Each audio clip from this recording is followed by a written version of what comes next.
In a world where death was no longer the end, life had lost much of its meaning. People no longer feared the unknown. They had been given the promise of eternal existence through the miracle of science. But for a small group of rebels, life without death was no life at all. They called themselves the Memento Mori, Latin for remember death. They were a collection of artists, philosophers, and intellectuals who believed that death was not an end, but rather the natural progression of life. They felt that the government's rule of immortality had deprived humanity of the one thing that gave life its meaning. Their rebellion started small with just a handful of members. They gathered in secret to discuss their beliefs, creating art that celebrated the beauty of death. But as their message began to spread, they gained more followers. The young and old alike were drawn to their message of true life and purpose. The government, however, did not take kindly to the Memento Mori. They saw them as a threat to their power and control over the immortality industry.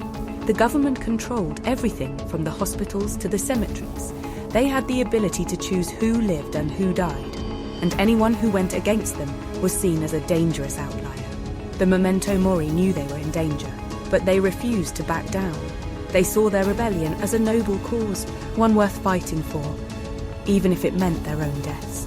They believed that true life could only be found in acceptance of death. The government tried to crush the rebellion with force, sending out their most advanced robotic soldiers to hunt down and destroy the Memento Mori.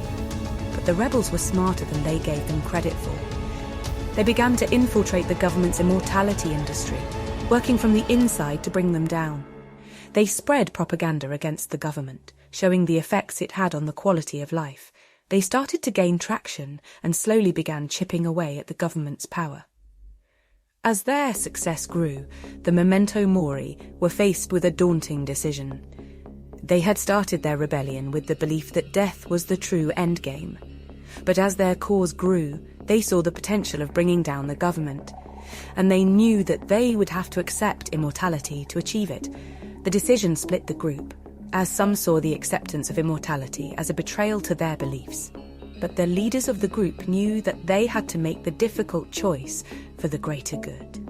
They decided to accept the immortality offered by the government as a way to bring down their rule. As they crossed over to the other side, the Memento Mori knew that their fight wasn't over. They now had the power and resources to take on the government, but they had to be careful. The government would stop at nothing to maintain their power, and the Memento Mori knew that they had to strike fast and without mercy. They staged an all-out war against the government, using their own technology against them. They hacked into the mainframes of the immortality industry, creating viruses that overrode the government's control of the system. They freed those who had been kept alive against their own will, and they spread their message of true life and the beauty of death. In the end, the Memento Mori stood victorious. They had brought down the all-powerful government, and they had paved the way for future generations to experience life as it was intended. They had fought to the death and had come out the other side, proving that true life was about making a choice and not simply living forever. As the smoke cleared, the leaders of the Memento Mori stood together, looking out over a new world.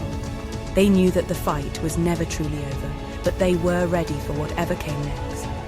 They had embraced death as a natural progression of life, and they had shown the world the true meaning of existence. In the style of George Orwell, the story of the Memento Mori rebels is a testament to the power of belief and the importance of living a life with purpose. It shows that immortality is not the path to true life, but rather the acceptance of death as a part of it. And in the end, it proves that the most powerful weapon in the fight against tyranny is simply the choice to live free.